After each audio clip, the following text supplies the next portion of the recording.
তারিখে পহেলগামে ঘটে যাওয়া সেই মর্মান্তিক ঘটনার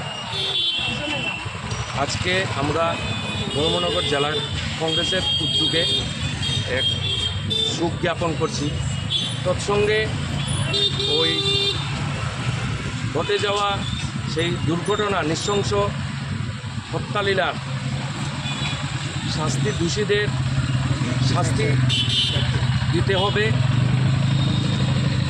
এবং যারা পরিজনরা আহত শহীদ হয়েছেন এই ঘটনায় ওনার পরিবারের প্রতি আমরা সমবেদনা জ্ঞাপন করছি।